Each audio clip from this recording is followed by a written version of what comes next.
વિદ્યાર્થી મિત્રો, અમારી યુટ્યુબ ચેનલ ટીચિંગ મેથ્સ એલજીમાં આપનું હાર્દિક સ્વાગત છે। મિત્રો, ધોરણ 10માં વિષય સામાજિક વિજ્ઞાન એસએસસી બોર્ડ પરીક્ષા દ્વારા જે પેપર લેવામાં આવે છે તેમાં આજે વિદ્યાર્થી મિત્રો પ્રેક્ટિસ પેપર જોઈશું।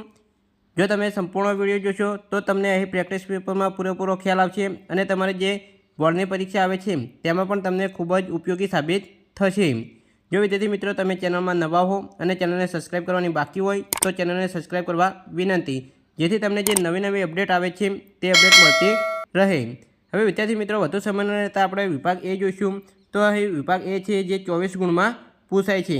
તેમાં અહીં યોગ્ય જોડકા જોડો એ અને બી વિભાગ આપેલા છે। તેમાં એ વિભાગમાં આપેલું છે ધોળાવીરા, તો તેનો જવાબ આવશે ધોળાવીરા એ કચ્છમાં આવેલું છે એટલે એપ સાથે જોડવાનું રહેશે।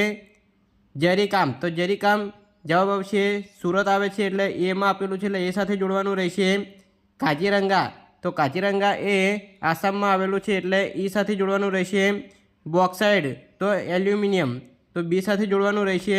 અને પ્રથમ પૃથ્વી પરિષદ એ ઈસવીસન 1972માં થયો હતો એટલે એને ડી સાથે જોડીશું। તો વિદ્યાર્થી મિત્રો આ રીતે પ્રશ્ન 1માં જોડકા જોડવાના હોય છે। આગળ જોઈશું તો નીચેના વિધાનો ખરા છે કે ખોટા તે જણાવો। 6. મહર્ષિ પાણિની સંસ્કૃત ભાષાના મહાન વ્યાકરણશાસ્ત્રી હતા, તો આ વિધાન સાચું છે। 7. અંબાજીમાં ફાગણ સુદ પૂનમે ભવ્ય મેળો ભરાય છે, આ વિધાન ખોટું છે। સરકારે ભાવ સપાટીને સ્થિર રાખવા માટે આવશ્યક ચીજવસ્તુઓ માટેનો ધારો 1960 અમલમાં મૂક્યો છે, આ વિધાન ખોટું છે। 9. માનવ વિકાસના 4 આવશ્યક સ્તંભો છે, સમાનતા, સ્થિરતા, ઉત્પાદકતા અને સશક્તિકરણ, આ વિધાન સાચું છે। 10. બંધારણીય આર્ટિકલ 15 પ્રમાણે કેવળ ધર્મ, જાતિ, જ્ઞાતિ, જન્મસ્થાન કે તેમાંથી કોઈપણ બાબતોને કારણે ભેદભાવ કરવા ઉપર પ્રતિબંધ મૂકે છે, આ વિધાન સાચું છે। નીચે આપેલી ખાલી જગ્યામાં યોગ્ય વિકલ્પ પસંદ કરી અને ખાલી જગ્યા પૂરો। 11. ભારત સરકારે વન્યજીવો માટે ઈસવીસન ખાલી જગ્યામાં વન્યજીવ બોર્ડની રચના કરી છે, તો ખાલી જગ્યામાં જવાબ આવશે 1952। 12. શ્રી હેમચંદ્રાચાર્ય ગ્રંથાલય ખાલી જગ્યા શહેરમાં આવેલું છે, તો જવાબ આવશે પાટણ। 13. ICAR એ ભારતની જમીનના ખાલી જગ્યા પ્રકાર પાડ્યા છે, તો જવાબ આવશે 8। 14. પૃષ્ઠીય જળનો મુખ્ય સ્ત્રોત ખાલી જગ્યા છે, તો જવાબ આવશે નદીઓ। તો વિદ્યાર્થી મિત્રો આ રીતે અહીં ખાલી જગ્યા પૂછાય છે। તો આગળ જોઈશું તો આગળ આપેલું છે કે 15. રણ પ્રદેશમાં ખાલી જગ્યા શ્રેષ્ઠ બોજ વાહક છે, તો જવાબ આવશે ઊંટ। નીચેના પ્રશ્નો આપેલા વિકલ્પોમાંથી સાચો વિકલ્પ પસંદ કરી અને જવાબ લખવાનો છે। 16. મને કહેતા ગર્વ થાય છે કે જે ધર્મનો પ્રતિનિધિ છું તે ધર્મ જગતને સહિષ્ણુતા અને વિશ્વ બંધુત્વના પાઠો શીખવ્યા છે, ઉપરનું વિધાન કોણે ઉચ્ચાર્યું છે, તો તેનો સાચો જવાબ છે સી, સ્વામી વિવેકાનંદ। 17. ભારતના કયા રાજ્યમાં સિંચાઈ ક્ષેત્રનું પ્રમાણ સૌથી વધુ 90.8% જેટલું છે, તો જવાબ આવશે સી, પંજાબ। તો વિદ્યાર્થી મિત્રો જો તમે ચેનલમાં નવા હો તો ચેનલને સબસ્ક્રાઇબ કરવાની બાકી હોય તો સબસ્ક્રાઇબ કરવા વિનંતી, જેથી તમને જે નવી અપડેટ આવે છે તે અપડેટ મળતી રહે। 18. વર્ગખંડમાં 6 ખેત તલાવડી વિશે વિદ્યાર્થીઓ ચર્ચા દરમિયાન રજૂ થયેલા કયું વિધાન યોગ્ય છે, તો એ જય, તે ઉદ્યોગ માટે પાણીની પ્રાપ્તિનું મહત્ત્વનું સંસાધન છે। બી, યસ, તે વધુ વૃક્ષો વાવો આંદોલનનું મહત્ત્વનું અંગ છે। સી, યુગ, તે જમીનનું ધોવાણ વધારવાની આધુનિક તકનીક છે। ડી, દક્ષ, તે વૃષ્ટિ જળની સંચયની એક પદ્ધતિ છે, તો તેમાં સાચું વિધાન છે અહીં ડી, દક્ષ, તે વૃષ્ટિ જળની સંચયની એક પદ્ધતિ છે। 19. કઈ પદ્ધતિને મુક્ત અર્થતંત્ર કહે છે, તો જવાબ આવશે સી, બજાર પદ્ધતિને। 20. વિશ્વ બેંકના 2004ના અહેવાલ મુજબ માથા દીઠ આવક કેટલા ડોલરથી ઓછી હોય તો તે વિકાસશીલ દેશ કહેવાય છે, તો જવાબ આવશે સી, $735। વિદ્યાર્થી મિત્રો આ રીતે પેપરમાં પ્રશ્નો પૂછાય છે। જો તમે આ રીતે તૈયારી કરશો તો તમારો બોર્ડનું પરિણામ પણ સારું આવી શકે છે। નીચેના પ્રશ્નોના 1-2 શબ્દોમાં જવાબ લખો। તેમાં 21. ગુજરાત રાજ્યનો દરિયા કિનારો કેટલા કિલોમીટર છે, જવાબ આવશે 1600 કિલોમીટર। 22. ભારતમાં સૌથી લાંબો રાષ્ટ્રીય ધોરીમાર્ગ કયો છે, તો જવાબ આવશે 44 નંબરનો। 23. બજાર પદ્ધતિમાં કોણ હસ્તક્ષેપ કરતું નથી, તો જવાબ આવશે રાજ્ય।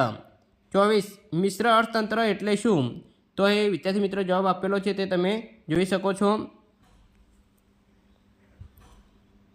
વિદ્યાર્થી મિત્રો અહીં વિભાગ એ પૂરો થાય છે, જે 24 ગુણમાં પૂછાય છે. હવે આગળ વિભાગ બી જોઈશું. તો અહીં વિભાગ બી છે તે 18 ગુણમાં પૂછાય છે. તેમાં અહીં પ્રશ્ન નંબર 25 થી 37 એ વિભાગ બીમાં પૂછાય છે અને દરેક પ્રશ્નના 2 ગુણ આપવામાં આવે છે. તેમાં અહીં 25મો પ્રશ્ન આપેલો છે કે નેગ્રીટો અપસી પ્રજા વિશે ટૂંકી માહિતી આપો. તો વિદ્યાર્થી મિત્રો આ પ્રશ્ન એ પાઠ 1 ભારતનો વારસો તેમાંથી પૂછાયેલ છે. તો વિદ્યાર્થી મિત્રો અહીં લોંગ પ્રશ્નો હોવાથી આપણે તેનું સોલ્યુશન મૂકેલ નથી, પરંતુ કયા મોસ્ટ આઈએમપી પ્રશ્નો કયા ચેપ્ટરમાંથી પૂછાયેલા છે તે જણાવેલ છે. તમે એ પ્રશ્નો તૈયાર કરશો તો તમારી બોર્ડની પરીક્ષામાં પણ તમને ખૂબ જ મદદરૂપ બનશે. 26મો પ્રશ્ન આપેલો છે કે ભારતના સાંસ્કૃતિક વારસાનો ખ્યાલ આપો. આ પ્રશ્ન પણ ચેપ્ટર નંબર 1 ભારતનો વારસો તેમાંથી પૂછાયેલ છે. 27 પ્રાચીન ભારતના વારસાની માટીકલા સમજાવો. તો આ પ્રશ્ન ચેપ્ટર નંબર 2 ભારતનો સાંસ્કૃતિક વારસો પરંપરાઓ હસ્ત અને લલિત કલા તેમાંથી પૂછાયેલ છે. 28 કથકલી નૃત્ય વિશે સમજ આપો. આ પ્રશ્ન પણ ચેપ્ટર નંબર 2માંથી પૂછાયેલ છે. 29 ભારતને એક કલા તરીકે ભરત ગૂંથણ અને વણાટ કલાનો પરિચય આપો. આ પ્રશ્ન ચેપ્ટર નંબર 3માંથી પૂછાયેલ છે.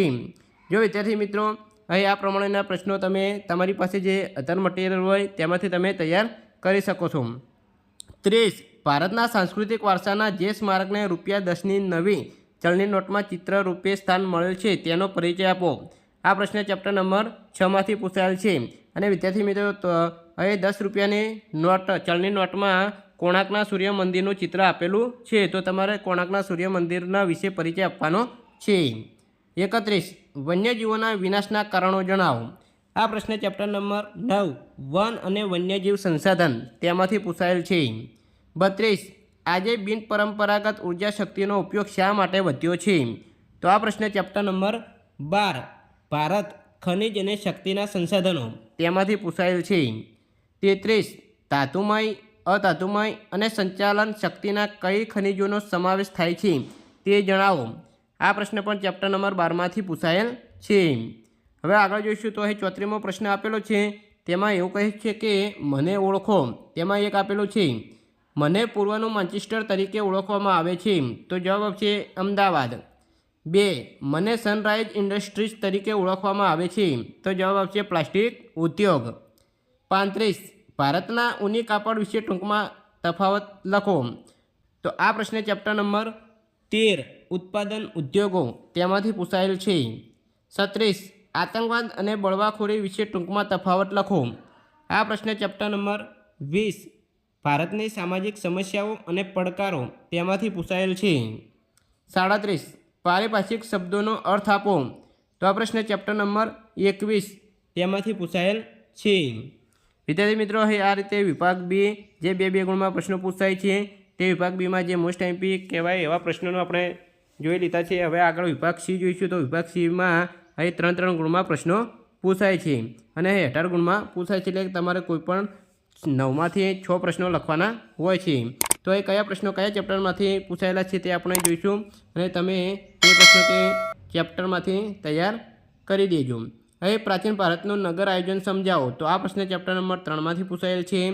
39 દક્ષિણ ભારતના ગોપુરમ સ્થાપત્યનો ખ્યાલ આપો. આ પ્રશ્ન ચેપ્ટર નંબર 3માંથી પૂછાયેલ છે. 40 મધ્યકાલીન સાહિત્યનો ટૂંકમાં પરિચય આપો. આ પ્રશ્ન ચેપ્ટર નંબર 4માંથી પૂછાયેલ છે. 41 કાળી જમીન વિશે નોંધ લખો. આ પ્રશ્ન ચેપ્ટર નંબર 8માંથી પૂછાયેલ છે. 42 જમીન ધોવાણ અટકાવવાના ઉપાયો જણાવો. આ પ્રશ્ન ચેપ્ટર નંબર 8માંથી પૂછાયેલ છે. 43 ટકાઉ વિકાસની વ્યૂહરચના સમજાવો. આ પ્રશ્ન ચેપ્ટર નંબર 16માંથી પૂછાયેલ છે. 44 હેલ્મેટ પહેરવાના ફાયદા જણાવો. તો આ પ્રશ્ન ચેપ્ટર નંબર 14માંથી પૂછાયેલ છે. 45 ગ્રાહક જાગૃતિના મુખ્ય હેતુઓ જણાવો. આ પ્રશ્ન ચેપ્ટર નંબર 18માંથી પૂછાયેલ છે. 46 લેગિંગ સમાનતા વિશે ટૂંક નોટ લખો. આ પ્રશ્ન ચેપ્ટર નંબર 21માંથી પૂછાયેલ છે. તો વિદ્યાર્થી મિત્રો આ રીતે અહીં 9 પ્રશ્નો પૂછાય છે અને તેમાંથી તમારે કોઈપણ 6 જે તમને આવડતા હોય તે પ્રશ્નોના જવાબ આપવાના હોય છે.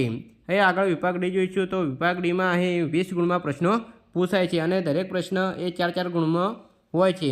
તો એ વિભાગ ડી તેમાં 47મો પ્રશ્ન આપેલો છે. પ્રાચીન ભારતીય રસાયણ વિદ્યામાં સાધેલી પ્રગતિનું વર્ણન કરો. આ પ્રશ્ન ચેપ્ટર નંબર 5માંથી પૂછાયેલ છે.